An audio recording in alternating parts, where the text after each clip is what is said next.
Hola, buenas tardes, buenos días a todos. Estamos en una sesión más de Xochiquili Yocoyalcho, Poéticas de la Escucha. En esta ocasión tenemos a un invitado realmente especial también. Él es una persona que se ha comprometido con el conocimiento de las culturas indígenas y ha hecho una trayectoria sorprendente, además de que ha publicado un libro sobre el cual conversaremos en esta sesión, entre otros temas. Y él es Gabriel Parellón, él es el doctor Gabriel Parellón. Voy a leer brevemente una síntesis. Estudioso de la lengua náhuatl, en 2015 obtuvo el premio Music Theatre Now del Instituto Internacional del Teatro y la Organización Mundial para las Artes Performativas de la UNESCO por la recuperación del género cuicatl a partir del estudio sistemático de los cantares mexicanos recopilados por Bernardino de Sagún a mediados del siglo XVI y con la realización de un intenso trabajo interpretativo. Es docente en el Departamento de Historia de la Universidad de Guadalajara y desde 2011 es autor del posgrado en Música de la UNAM. Es, asimismo, miembro titular del Centro Nacional de Investigación, Documentación e Información Musical del Instituto Nacional de Bellas Artes. Obtuvo el doctorado en musicología por la Universidad de Helsinki en Finlandia y la maestría y el grado de bachiller en música por parte del Conservatorio Real de La Haya en los Países Bajos. Hasta 2021 fue miembro del Sistema Nacional de Creadores de Arte y a partir de 2022 es integrante del Sistema Nacional de Investigadores del CONACYT.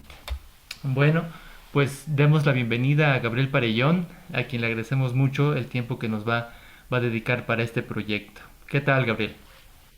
Elías, muy buen día. Una precisión nada más es que mencionaste que soy autor del posgrado en música de la UNAM. Eso se oye muy extraño. Soy tutor del posgrado en música. Es que Ah, leí mal, una es disculpa. muy diferente y sí, es necesaria esa precisión.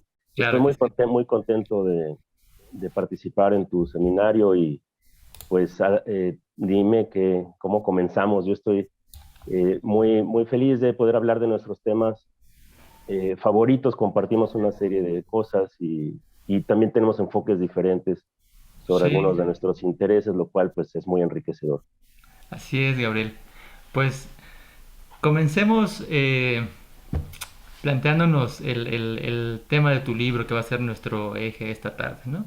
Tu libro es Resonancias del Abismo, aproximaciones transdisciplinarias a la filosofía de la música y la musicología en México, editado por la UNAM en 2018. A mí me gustaría empezar por preguntarte, pues, ¿cuál es el contexto intelectual? ¿Cuál es el debate de ideas en el cual se inscribe esta obra, pero particularmente la necesidad de escribir un texto pues de esta categoría? Pues gracias por considerar esta publicación para comentarla. Yo creo que tengo que empezar diciendo que los libros que he producido son producto directo de esa necesidad que ya estás señalando, porque cuando yo estaba en la escuela de música, entre paréntesis, bueno, tengo una competencia en historia y en filosofía y en algunas otras cosas, pero siempre alrededor de la música, es decir, yo soy músico y soy musicólogo, entonces eh, quisiera hacer esa precisión porque no me considero propiamente un filósofo, eh, con todo respeto a quienes se dedican a esa disciplina, ni tampoco especialista en otras cosas. La música en la historia de la cultura es una especie de aglutinante de muchos componentes civilizatorios y culturales, creo que eso es obvio. Pero lo que quiero destacar es esta necesidad enorme. Cuando yo era estudiante, eh, era muy joven y estaba estudiando en la Escuela de Música de la Universidad de Guadalajara. Yo soy originario de Jalisco y me enfrentaba a un enorme vacío de información sobre la música de México. Entonces, bueno, siempre me llamó la atención ese vacío y una manera de reaccionar, una manera de actuar frente a ese vacío fue ponerme a hacer investigación desde muy temprana edad. y eso motivó la generación de una especie de diccionario que se publicó hace 25 años casi, por ahí. Y, pero eso fue producto del vacío. ¿Por qué un diccionario? Pues porque yo tenía que empezar a organizar los conocimientos que caían en mis manos en las muy modestas bibliotecas, muy escasas bibliotecas públicas de ese momento. Y también empecé a hacer viajes a la Ciudad de México por esa misma razón y terminé estableciéndome en la Ciudad de México por esa misma razón y ingresé al Centro Nacional de Investigación, Documentación e Información Musical, es un nombre larguísimo, pero ingresé al CENIDIM en 1995 con una ponencia sobre la naturaleza y los efectos del centralismo político, cultural, administrativo de México. Y yo quería expresar esa inquietud, comenzando por esta situación de que me parecía muy paradójica, muy irónica y penosa, de si eres mexicano y vives en Nogales o en Mérida o en San Cristóbal de las Casas, tienes que ir a la Ciudad de México para informarte sobre lo básico de la historia de tu propia región. Si no es que a Madrid o a Sevilla, porque allá están los archivos, bueno, grandes acervos coloniales. De entonces para acá ha habido un cambio profundo, muy significativo, muy fuerte en todos estos panoramas, en estas situaciones. Desde luego que los recursos electrónicos han tocado y trastocado todos estos aspectos. Los recursos electrónicos no van a solucionar todo aquello que no hayamos resuelto, ¿no? Y esto se ve claramente en las primeras 2 décadas del siglo XXI. Si no se hizo tal trabajo, no va a aparecer en Internet, ¿no? O sea, Internet es una herramienta que no va a solucionar esos grandes vacíos, pero es un catalizador, acelera, y lo estamos constatando en este momento, facilita y acelera el acceso a la información si la hay.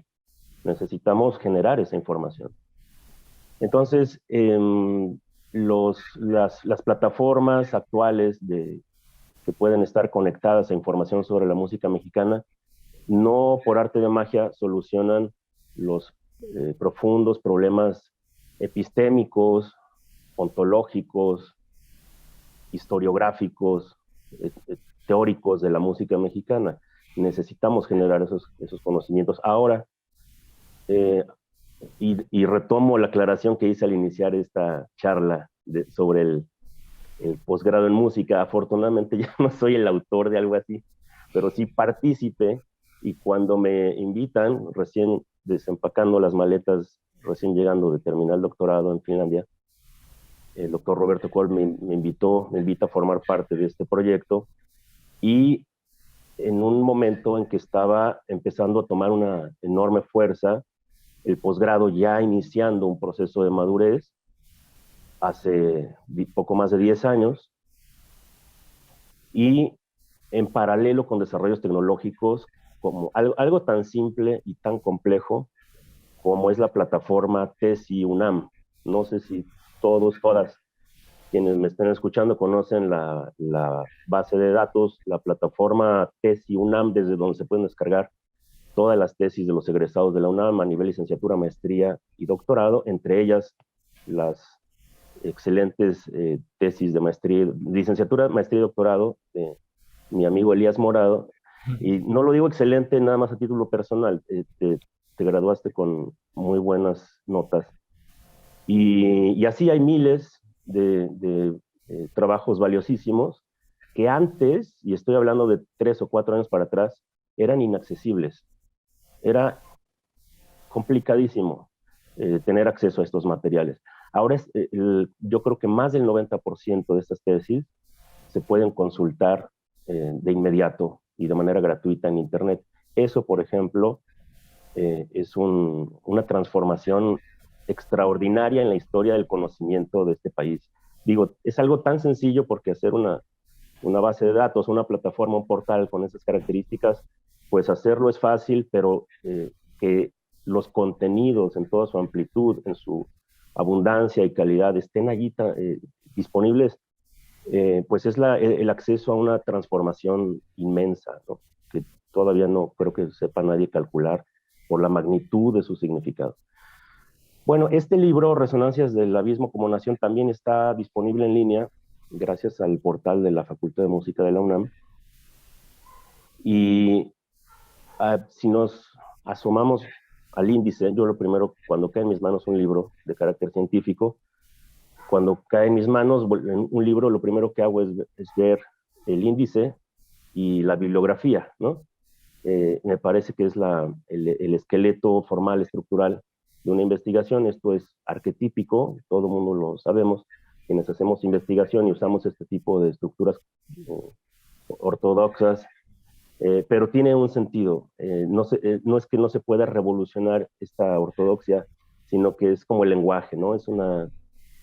Para revolucionar el lenguaje hay que ser extremadamente convencionales y conocer las reglas del lenguaje, y ya después, bueno, este es un clásico también para los compositores y quienes estamos interesados en historia de la cultura.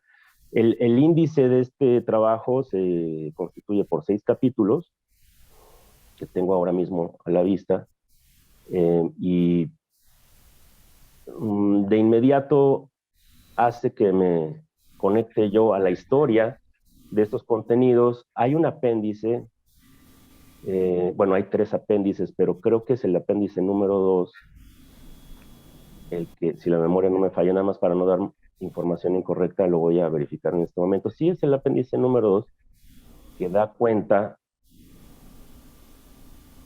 perdón, es el apéndice primero, que da cuenta de cómo se fue configurando este libro por subcapítulos que tienen un origen en artículos publicados. Pero hay una observación que quiero hacer aquí muy importante. No es que yo haya reunido los artículos y los pegué y los publiqué, sino que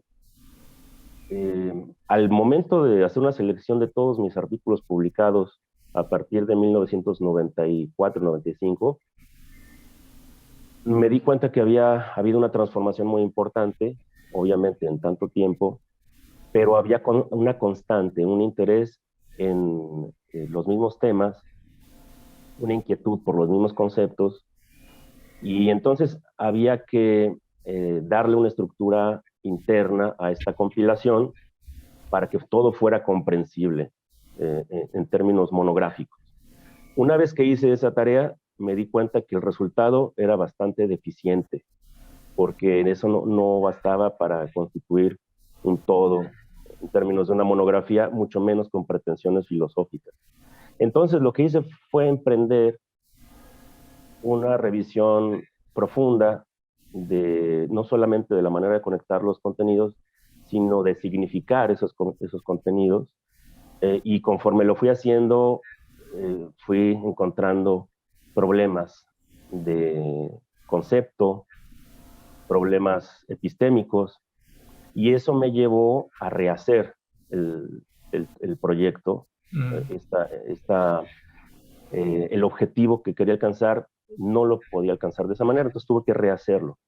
Fue muy costoso en términos de tiempo y de recursos para lograrlo, recursos de pensamiento y de ingenios, pero me parece que al final se logró esta conexión entre cosas tan distintas como las que abarca este libro, pero que persiguen un mismo objetivo de intentar sentar bases sobre conceptos fundamentales de musicología y filosofía de la música en México.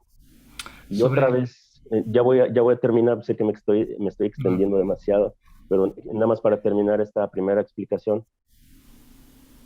Filosofía de la música en México, tengo que subrayarlo, porque estando yo pues mucho tiempo fuera de México, preparándome siempre para regresar y tratar de comprender mejor la problemática de la historia de la música en México, confirmo lo mismo, en cuanto a que sigue habiendo un relativo vacío o un espacio muy amplio que es necesario reconocer, para empezar, en términos de conocimiento de la música en México. Ya si la manera como se constituye las culturas de México representa un enorme problema para los estudiosas, eh, bueno, la música, como dije al principio, es una síntesis de tantas cosas que si no damos un primer paso a partir de conceptos básicos desde, por, hacia México, o lo que definamos que es México o lo mexicano, me parece que damos pasos en el vacío. Esto fue precisamente lo que intentó José Vasconcelos, crear una filosofía universal de la música desde México, y me parece que nunca se dio cuenta que su intento estuvo o consideró como fundamento la tradición escolástica, desde Aristóteles y los peripatéticos, y de manera muy importante San Agustín, y de manera muy endeble aproximándose a la filosofía moderna europea. Entonces, es un fracaso la filosofía de José Vasconcelos, casi en su totalidad, porque pretendía fundar una filosofía excéntrica, o sea, desde México, respecto de un centralismo civilizatorio, ideológico, como es el judeocristianismo. Entonces, estoy muy agradecido con Vasconcelos porque dio el ejemplo de lo que no deberíamos de hacer.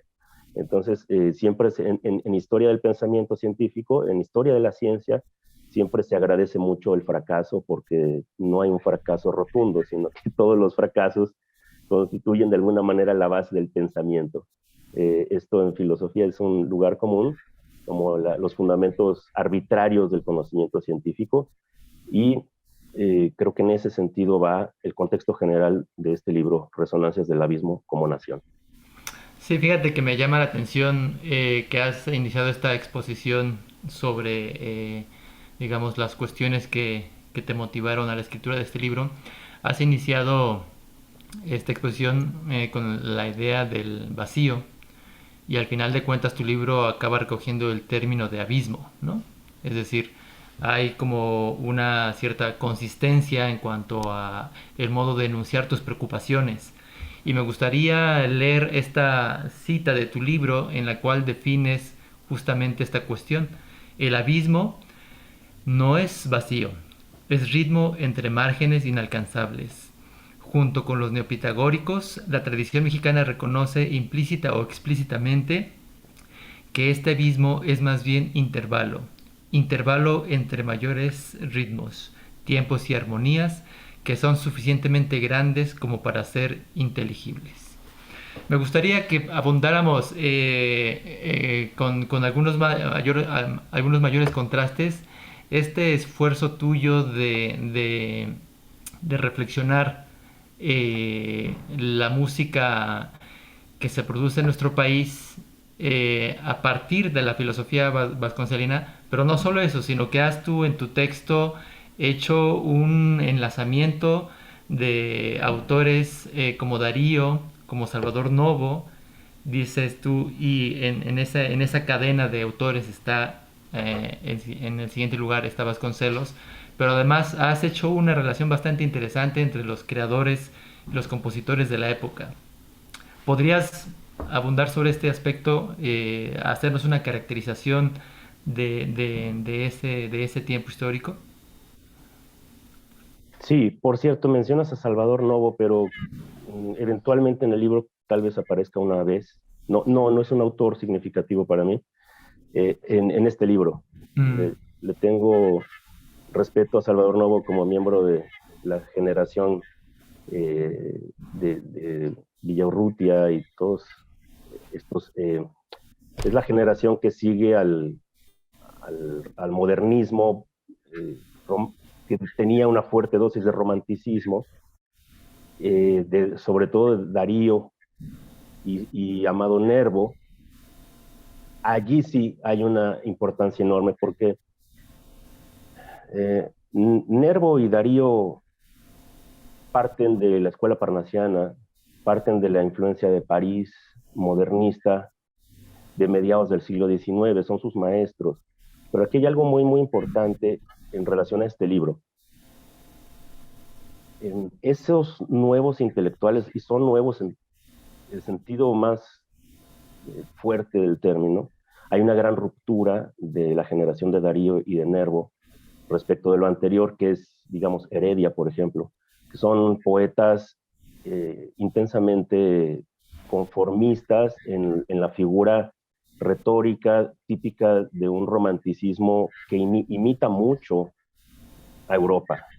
Y Darío y Nervo, entre otros, son muchos los modernistas latinoamericanos, pero primero, creo que Darío y Nervo son profundamente mexicanos. Nervo jalisciense, eh, aunque actualmente Nayarit se haya escindido el estado de Nayarit por motivos políticos, pero Nervo hacía mucho énfasis en su origen jalisciense, él nació cuando Nayarit formaba parte de Jalisco. En fin, no quiero subrayar la diferencia política, pero destacar el afán de Nervo por lo local, y de Darío, lo mismo, un nicaragüense, profundamente nicaragüense, centroamericano, que siempre se consideró con el derecho a ser mexicano.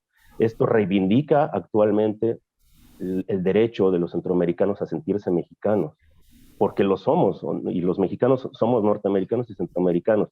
Bueno, esto que tiene resonancia política muy fuerte en la actualidad, lo presentan los modernistas, especialmente estos dos, en un sentido más amplio, humano, como el derecho al territorio y el derecho al conocimiento del territorio donde uno nace y crece. Y en esa preocupación territorial surge también una preocupación por el cuerpo y los cuerpos de la sociedad. Nervo de pronto escribe un poema donde analiza la ciudad, sin especificar cuál, analiza la ciudad como si fuera un cuerpo, con la humedad de un cuerpo, con la respiración de un cuerpo. Esto es visionario para el siglo XX y XXI, es una revelación. Hay que leer bien a Nervo y a Darío. Pero además hay una preocupación que sí es un reflejo de una manera de entender las cosas desde París, que era su foco de inspiración cultural en ese momento, que es la comunión entre ciencias y artes. Es algo muy novedoso. Por eso en este libro de Resonancias del Abismo hay un subcapítulo dedicado a algo que yo llamo la revolución de la luz, cómo el conocimiento científico por la incandescencia, el fenómeno de la luz, está relacionado con el fenómeno del calor. No sé si tú tengas presente el desarrollo del trabajo de un científico francés, aristócrata, barón de Fourier, que pues más o menos contemporáneo de Lavoisier, dedicó su apuesta teórica a formular una medida para la expansión del calor. Ahora conocemos este método por análisis de Fourier, y hay una figura clásica en matemáticas y en física que se llama transformada de Fourier. Bueno, no es otra cosa que un método para calcular el calor, cómo se expande, cómo se dispersa, cómo se disipa. Esto que parece que no tiene nada que ver con todo lo que acabo de mencionar es muy fuerte, porque hay un matemático también francés de mediados del siglo XIX que dice, ¿y qué pasaría si los números? Para dar un ejemplo muy básico, aparentemente básico, los números primos, o sea, aquellos que se dividen solamente por el 1 y por sí mismos, tuviesen un comportamiento que pudiéramos medir nosotros. Este matemático lo conocemos por su apellido, igual que Fourier, Dirichlet. Bueno, este famoso matemático postula que tal vez los números primos se expanden, se disipan como si fueran una estructura de calor. 1850, parece que fue ayer. Y no hemos prestado, ni filósofos, ni matemáticos, ni físicos, toda la atención que merece este postulado. Es decir, ¿qué pasaría si los números tienen un trasfondo cosmológico y no son estructuras abstractas como la geometría? Tampoco lo sería. Pero ¿qué pasa? Pensemos por un momento en el sentido filosófico de que la participación, la significación de números y geometría, de manera que percibamos como en un sentido existencial profundo, ¿qué pasaría si eso fuera la música y no nos hemos dado cuenta? Esta pregunta, que me parece extraordinaria, luminosa, es una pregunta que es casi una respuesta a la vez. La formulan Darío y Nervo y los modernistas latinoamericanos. Para la situación de México, en términos históricos, tenemos un gran problema. Darío es ninguneado por el gobierno mexicano. Para empezar, nicaragüense, pues según el gobierno mexicano, no voy a insistir en esto, pero pues, según el gobierno mexicano, es el gobierno mexicano quien determina quién es mexicano y quién no. Primer problema. Pero en el caso de Darío, es completamente ninguneado y pasa un poco desapercibido para el grueso de la sociedad mexicana. Segundo gran problema, la Revolución Mexicana puso todo de cabeza, de manera que Amado Nervo, para 1920 o 30, ya es considerado por esta nueva generación que tú aludes hace un momento, de manera tangencial, pues, pero con el nombre de Salvador Novo. Darío ya es un hombre y una mente caduca porque pertenece al mundo del porfiriato. Según quién, en México nos apresuramos mucho en el siglo XX a juzgar sin entender. Y este es el problema que he tratado de exponer desde el inicio de esta conversación. Es necesario empezar desde muy abajo, desde cero, si tú quieres, desde el origen de la población de esta parte del mundo y el origen de la cultura, de cómo se constituyó la cultura. Y allí me parece que es necesario, indispensable, reconocer el inmenso valor semiótico, poético, cultural de las lenguas y de las expresiones originarias.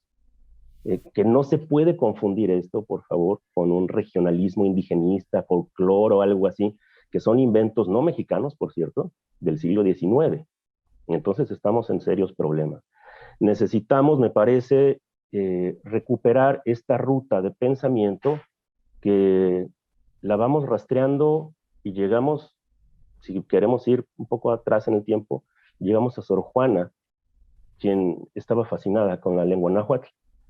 No le dedicó demasiado tiempo al asunto porque ya había una presión social en su tiempo para pertenecer o afianzar su pertenencia a una élite hispanista, hispanizada, hispanizante, europeizante.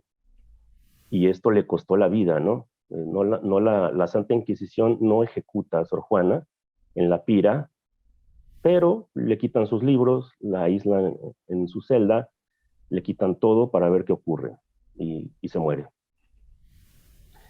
Pero era una amenaza Sor Juana porque el pensamiento de Sor Juana es un pensamiento en esta dirección, en este sentido de un profundo análisis y un profundo amor por la observación científica. Y bueno, si rastreamos esto más para atrás, resulta que no hay un corte de tajo, un corte tajante absoluto con el México antiguo. Muchas de las preocupaciones que leemos en Náhuatl, en Tecayehuatzin, en Netzahualcoyotl, en otros de los autores que identificó León Portilla, son una constante. Pasamos por Sor Juana, pasamos por Antonio Gama, llegamos a los románticos del siglo XIX, los modernistas, el pensamiento moderno.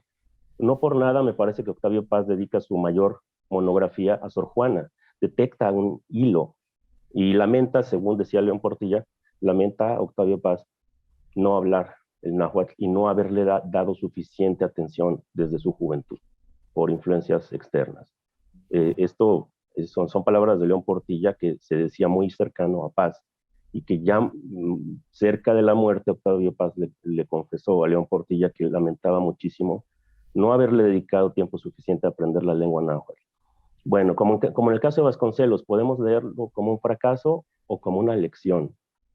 Yo me quedo con lo segundo y quisiera aprovechar esta lectura profunda para verdaderamente ubicar, darle esa importancia al pensamiento indígena como una gran oportunidad que tenemos los mexicanos, porque esto no lo van a hacer. Ya han hecho mucho, ¿no? Alemanes, franceses, rusos, norteamericanos y demás japoneses han hecho mucho por investigar la cultura de México. ¿Por qué los mexicanos no tenemos o no hemos tenido o no nos hemos dado la oportunidad de profundizar en esos estudios? Bueno, creo que estamos cambiando. Creo que la esclavitud, ¿quién decía? Julián Carrillo decía que los mexicanos, en México había una fuerte tendencia a la esclavitud mental. Imagínate lo que suscitó una declaración como esa en plenitud de los años 1920, hace 100 años.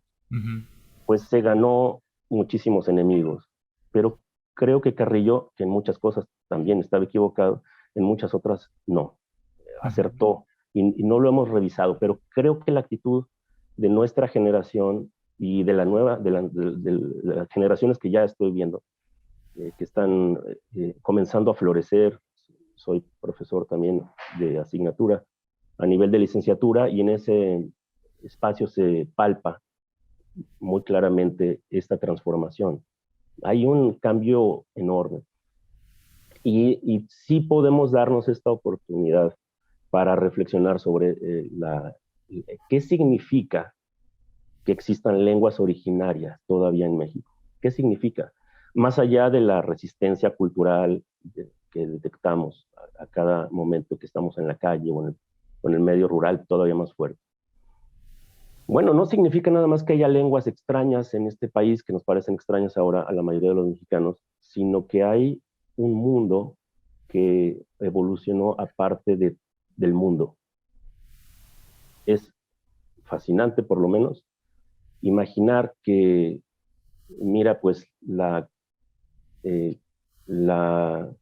creciente fértil, así se llama en historia, en historia del Medio Oriente, historia de la antigüedad clásica, llamamos creciente fértil, una especie de creciente como una luna creciente que va desde el sur del Nilo, desde el antiguo reino de Kush, la Nubia, se junta el Nilo blanco y azul, pasamos por lo que actualmente es Líbano, Israel, bueno, Palestina, y se cierra esa creciente en Mesopotamia.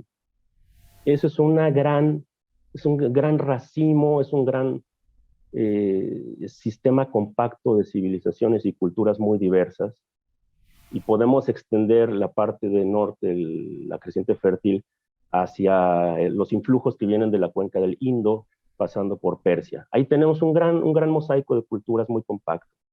Y luego, del otro lado del mundo, pues tenemos otra gran Mesopotamia, esa estructura muy compleja, hidrológica, entre los ríos Yangtze y el Huanghe.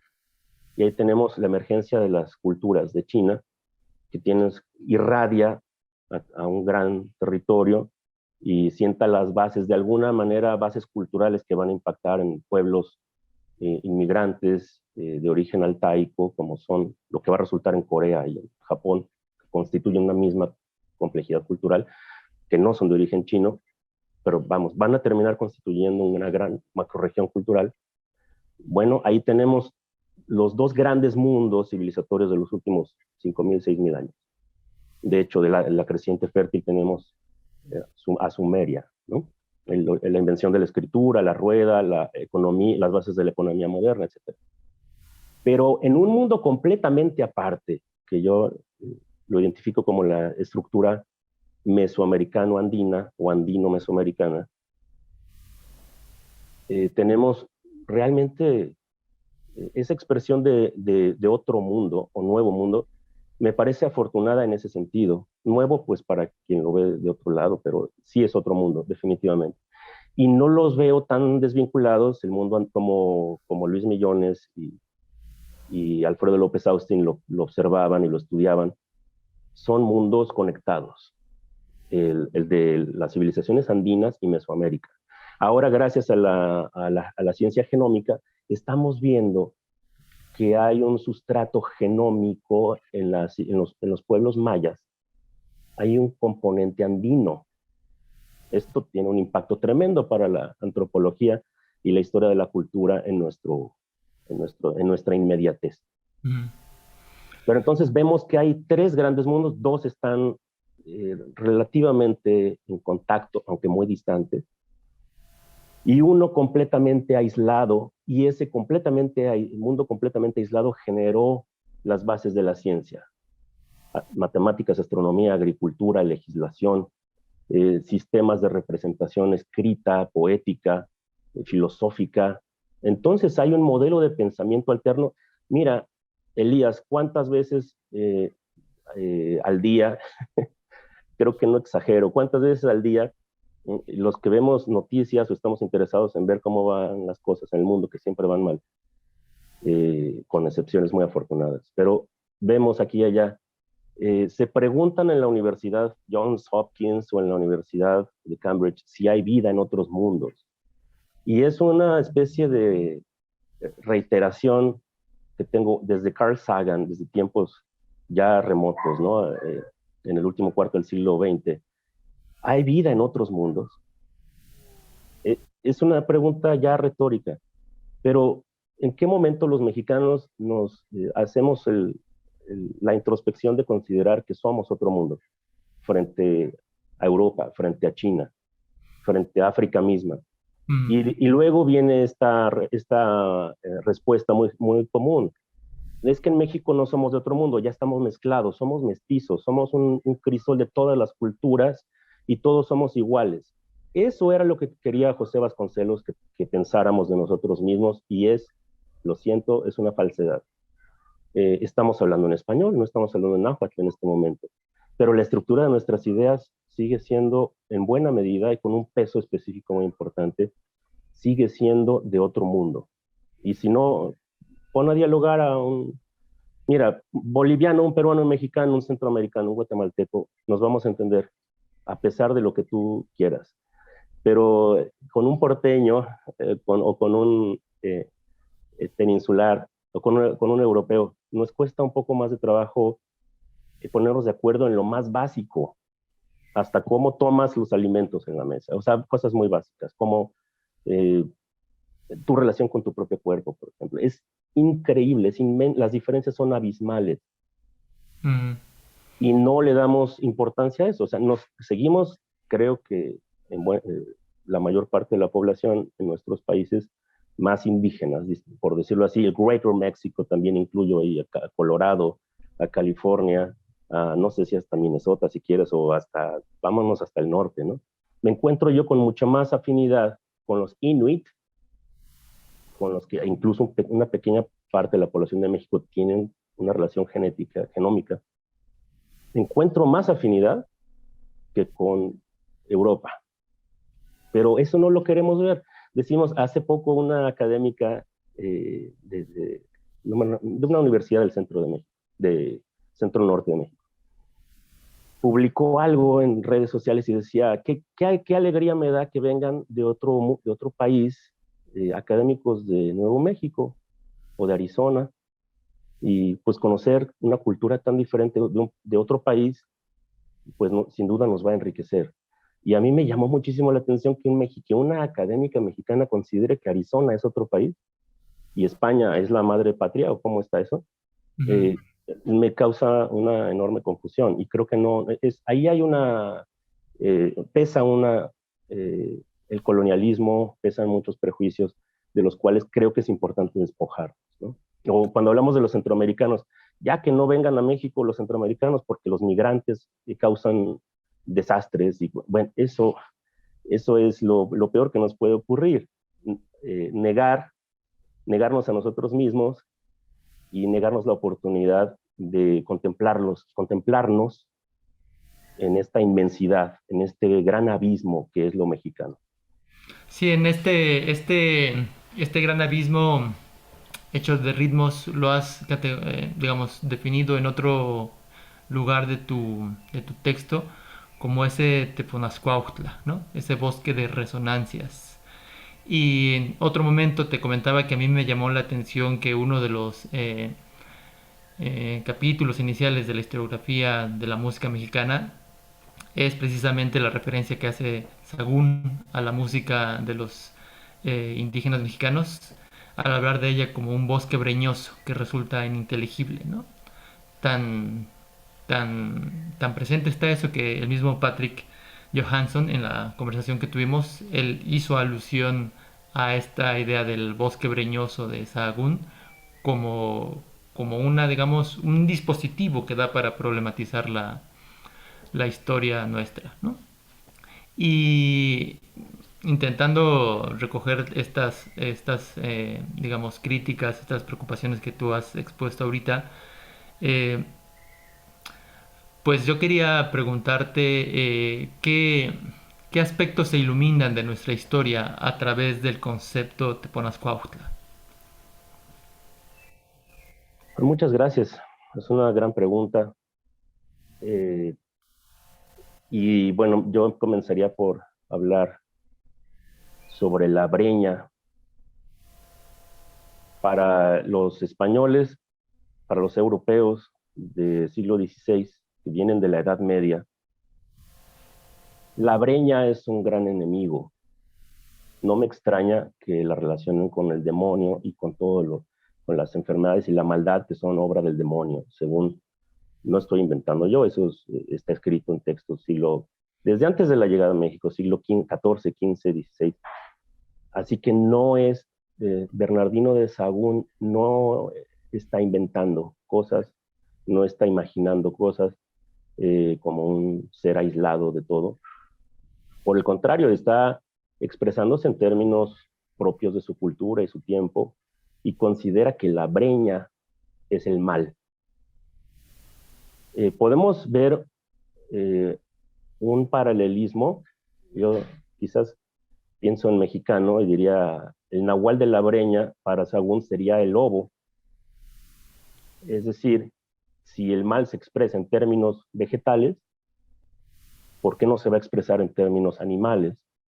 El lupus, el lobo, es el peor animal y lo tenemos representado en la Edad Media como tal. Donde hay breña, se esconde el lobo. Y vemos que las jaurías de lobos azotaron buena parte de Europa, de la Edad Media y para atrás. Mira, Elías, eh, que sé que tienes una cultura amplia y profunda, yo sé que has leído el comienzo de la Divina Comedia, y es el comienzo del infierno, son las puertas del infierno. ¿Dónde empieza? En el bosque. Uh-huh. El infierno empieza en el bosque. Y ese es el pensamiento europeo medieval con el que llegan los españoles, no solamente españoles, ya hubo una participación muy importante, inmigración de centro de Europa, Austria, ¿no? El mismo régimen imperial está anclado en Austria, no en el Austria del siglo XX, el Austria moderna, no, en el Austria medieval. Y también en Flandes hay una relación muy fuerte de lo español con los Países Bajos, con Flandes, con el Mediterráneo, por supuesto. Es decir, me preocupa mucho que cuando hablamos de españoles parece que estamos refiriéndonos a los españoles de la actualidad. Y cuando el mundo se bifurcó tremendamente en los últimos 500 años, entonces no, como ahí sí creo que Octavio Paz tenía mucha razón cuando decía cuando veamos a España como el país de los conquistadores, más bien habría que pensar si nosotros, los mexicanos de la actualidad, o peruanos o bolivianos, muchos no somos realmente los descendientes de los conquistadores, a la mala, ¿no? Uh-huh. Buena parte de nuestra población es producto de violaciones. Somos pueblos bastardos. Ahí ya empezamos a tocar la llaga, el drama, pero si no lo hacemos, es como ir al médico y no atender lo que realmente es importante. Entonces, si el enfoque de esta población medieval europea, al encontrarse con otro mundo y ver breñas, quizás todavía más brutales para ellos que las que tenían en Europa, ¿qué breña es más breñosa? La de la Sierra Madre Occidental, por ejemplo, llena de huizaches y culebras y alacranes, o la breña de Andalucía o de Murcia. ¿Qué breña es más breñosa? Pues para los evangelizadores lo peor del mundo era México, en el sentido de que no solamente estaban allí estos habitantes peligrosos, sino que había seres incomprensibles en esa breña.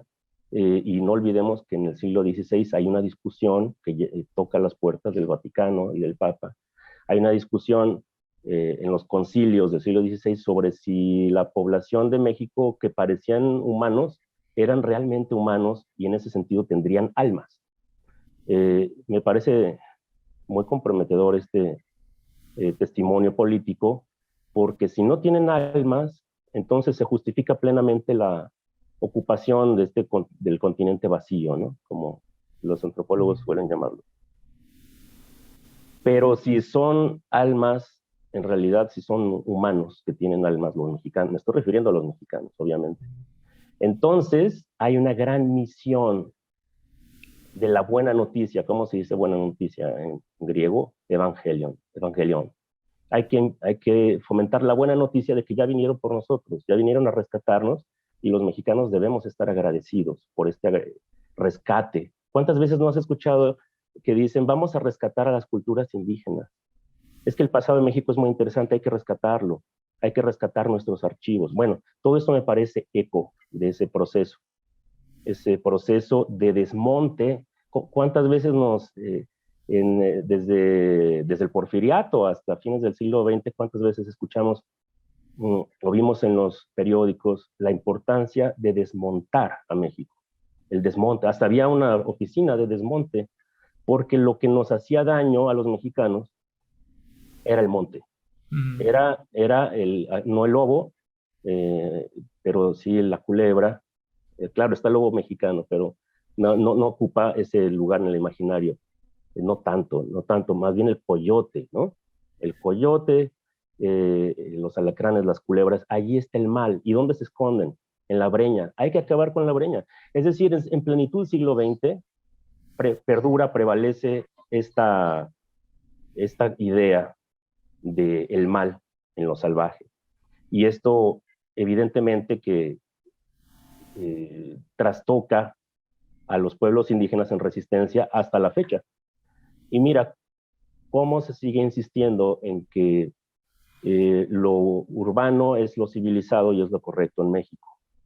Y lo breñoso continúa bajo ese enfoque. Entonces, creo que un posible alcance de este trabajo, en términos sociales, filosóficos, antropológicos, va en el sentido del análisis de la milpa, como contraparte de la breña.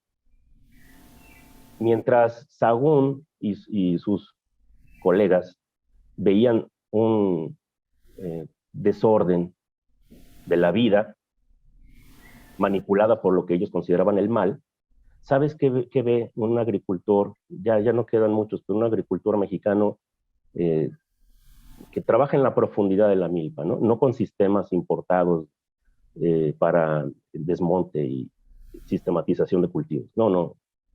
El agricultor tradicional mexicano no ve ese desorden, no ve breña, ve milpa. Y mira, te voy a decir algo que es muy revelador, que seguramente no, yo creo que es un lugar común, perdón si es así. Pero ¿cuántos mexicanos, mexicanas les preguntamos si saben qué es la milpa? Y pues a mí, en mi experiencia, la mayoría de las respuestas van en el sentido de que la milpa es una hilera o muchas hileras de sembradío de maíz, ¿no? El elote, donde se siembra el elote, esa es la milpa y es sembradíos de maíz. Eso es una lectura, es un concepto equivocado. La milpa es la complejidad de la vida en el cerro generalmente o en el campo, donde se acumulan diferentes modos de subsistencia y cooperación entre estructuras vegetales de muy diverso origen. Ahí hay una inmigración muy compleja. Pensemos en el jitomate, por ejemplo, que es de origen amazónico. El jitomate, que es tan mexicano, ¿no? El cacao, por ejemplo, que lo consideramos tan mexicano, tan mesoamericano, es una inmigración del norte de Sudamérica. Entonces, hay ya una sociedad migrante de naturaleza muy compleja, donde cada parte hace una gran aportación. Los frijoles, ¿no? Eh, Qué raro que en México decimos maíz, frijoles y eh, agave, con palabras que no tienen origen en nuestras culturas. Bueno, es parte de esta problemática. Los frijoles fijan nitrógeno en el suelo. El chile, ¿qué hace el chile? Pues con la capsaicina ahuyenta cierto tipo de insectos. Las guías de las calabazas con sus lancetas venenosas pues impiden el paso de algunos insectos también, y en el suelo van configurando una gran riqueza química que fortalece, que enriquece a toda la estructura. También hay animales, ¿no? El tlacuache, la culebra, ¿qué es la cuatzin?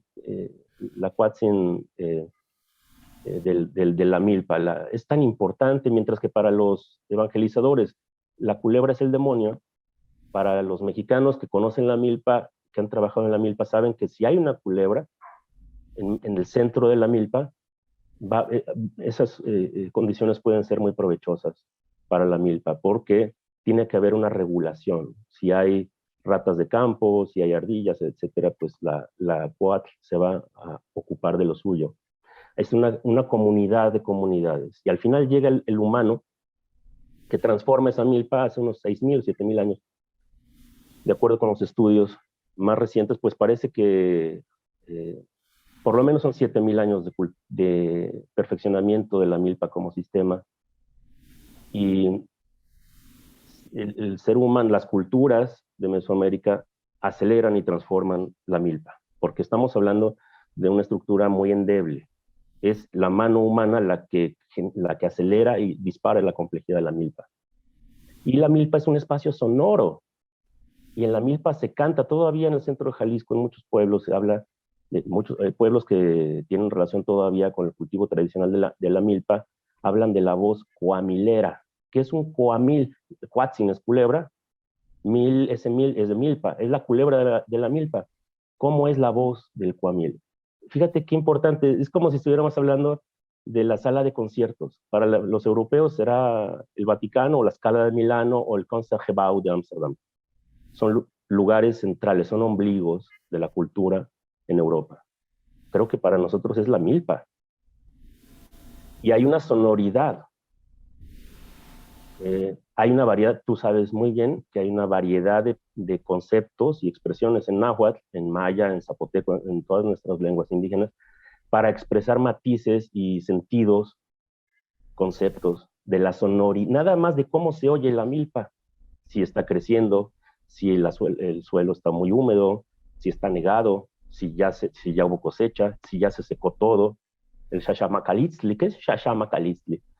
Cuando hemos estado en la milpa ya todo seco, que quedan las cañas muy endebles, muy secas, y las hojas, el totomostli con el que hacemos la cubierta de nuestros tamales, todo eso en masa, ¿cómo se oye? Es una pena que en Ciudad de México, en las grandes ciudades, en el centro de Los Ángeles o de San Antonio, de Guadalajara, Monterrey o Ciudad de Guatemala, en este gran México, hemos olvidado, ya escuchamos las máquinas, los motores de los camiones viejos, los gritos y sombrerazos, pero ¿y la milpa? Ahí está Palacio de Bellas Artes en la Ciudad de México hundiéndose con todo el peso de la cultura italiana, con el mármol de Carrara, ¿y la milpa dónde está? Ni el Zócalo, ¿no? Entonces, creo que para responder tu pregunta diría esto, que esa es la apuesta, esa es la dirección, en el sentido de una reflexión desde abajo, desde las raíces. Escuché esta milpa por última vez, ¿sabes dónde? En Ciudad de México, donde levantaron un modesto monumento a los 43. allí en Ciudad de México en Reforma, me parece que los padres hicieron un pequeño sembradío de maíz que ya ha crecido. Y es un lugar donde todavía se puede escuchar en el ombligo de esta Ciudad de México y en el marco de esta tragedia, pues estas sonoridades a las que remites, ¿no? Como algo que difícilmente puede ser borrado del todo, ¿no?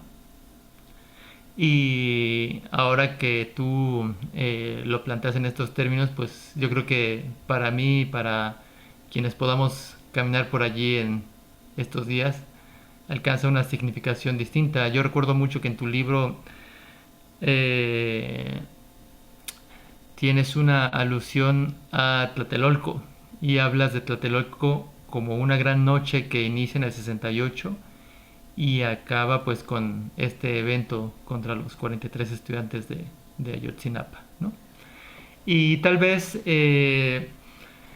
podríamos ya ir cerrando esta conversación. No sé si tú quisieras aportar algo más para que nos despidamos, algo que quisieras eh, pues decir para incentivar aún más la lectura de tu obra. Es una obra que yo lo he dicho, está escrita magistralmente, es una obra que se disfruta a quienes practicamos la escritura, aprendemos también de una buena escritura. Es un libro que creo que a los lectores que están interesados por la cultura mexicana les puede aportar muchísimo porque tocas muchos aspectos de la cultura nuestra, ¿no? Pero te daría la palabra para que cerremos esta conversación y ya nos despidamos.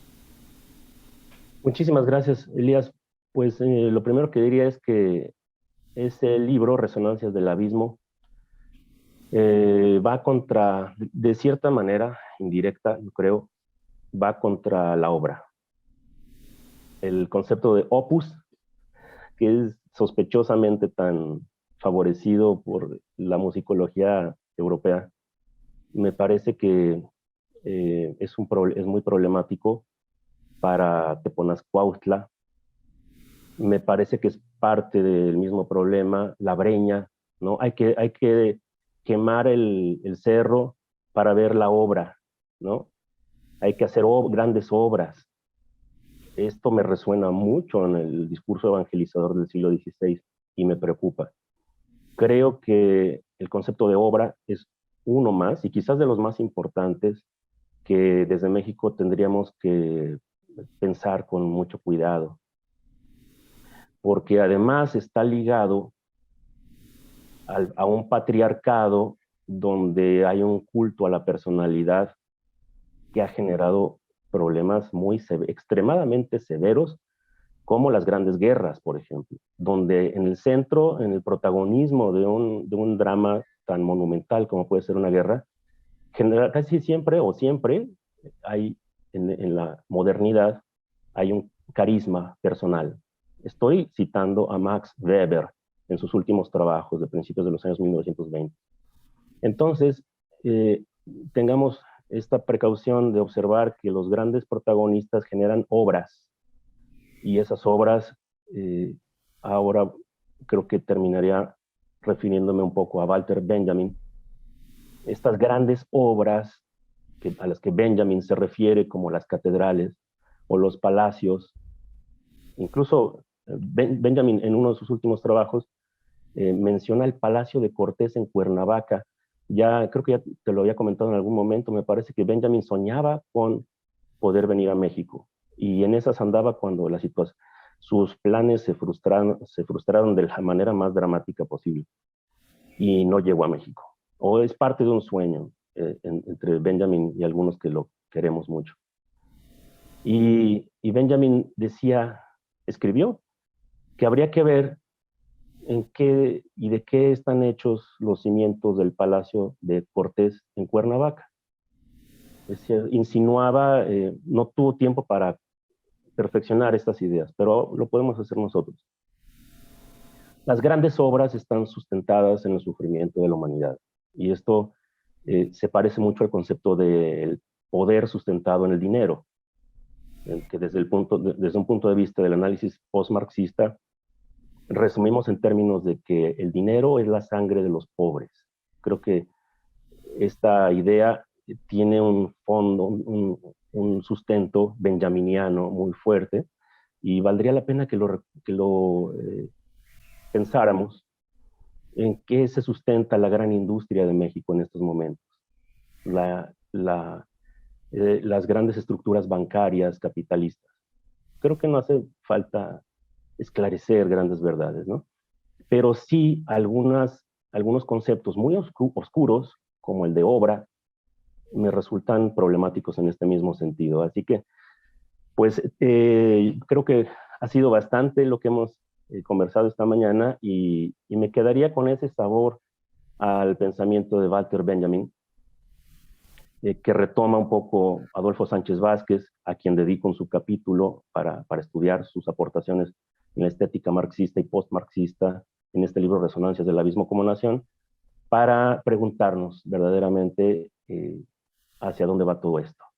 De cierta manera eh, pues es una situación que despierta grandes pasiones en el sentido de que podamos eh, asomarnos a este abismo y reconocer, eh, a veces de golpe, por eso creo que los mexicanos evitamos mucho el ver, contemplar el abismo, porque puede eso de manera normal, natural, generarnos un mareo, un vértigo, pero hay modos de contemplar el abismo. Y uno de ellos es no asirnos a estructuras falsas o muy resbalosas, como puede ser el concepto de obra. Mientras que si tomamos el concepto de milpa, ya tomamos algo con firmeza. Y si exploramos más estos conceptos a través de la lengua náhuatl, como tú lo has hecho, por ejemplo, como a mí me gusta mucho hacerlo, me parece que es como si palpáramos eh, algo más sólido que ese lodo a oscuras que aparece al inicio de Muerte sin fin. Recuerdas a José Gorostiza, lleno de mí, etcétera, que es una especie de lamento de un centralismo judeocristiano. Pero hay elementos ahí de Tezcatlipoca desde un comienzo, y ese lleno de mí se va disolviendo en esta diversidad del abismo a oscuras que contempla Gorostiza. Pienso yo que si comenzara ese poema con la milpa, ya estaríamos del otro lado. Nepantla, como decimos en náhuatl. Con esto termino. Nepantla, ¿qué significa Nepantla? Y ahí está la riqueza filosófica de nuestros pueblos. Creo que podríamos hacer una revisión de los fundamentos de las matemáticas y de la lógica en náhuatl. A ver si un día hacemos un curso, un seminario con esas características. Y para físicos y filósofos y matemáticos, donde ahora ya estamos reconociendo la inminente importancia de lo femenino. Nepantla, ¿qué es Nepantla? Además de que de allí era originaria Sor Juana. ¿Pero qué significa Nepantla? Del otro lado. Pues eso lo podemos decir fácilmente en español o en inglés. Del otro lado más el centro, o el centro más el otro lado. Eso no lo puedes decir. Es algo, pertenece a otra configuración de una epistémica trascendente completamente distinta. Y con Nepantla me quedo por ahora y espero que continuemos en otra ocasión a una mayor profundidad en la semiótica de Nepantla. Claro que sí, Gabriel. Pues este es, digamos, el primer episodio de un proyecto que espero pueda, digamos, tener sus repeticiones a modo de ciclos anuales. Y para nosotros ha sido un gusto que hayas estado aquí. Contigo vamos a cerrar este ciclo de conversatorios. Y las personas que en su momento puedan ya escucharlos, ya tendrán pues puntos de vista bastante contrastantes para elaborar sus propias conjeturas, sus resultados y sobre todo incentivarlos a seguir investigando, a seguir creando, a seguir proponiendo, ¿no? Bien dices, al igual que tú, yo también detecto que hay una generación que se está haciendo preguntas por encima de lo que el status quo contemporáneo querría, ¿no? Entonces, pues te agradezco mucho tu participación y pues bueno, seguimos en comunicación. Muchas gracias, Gabriel.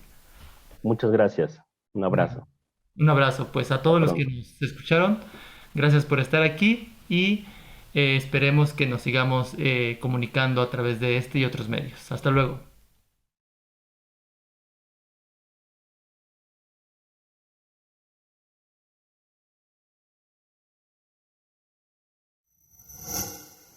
Gobierno de México.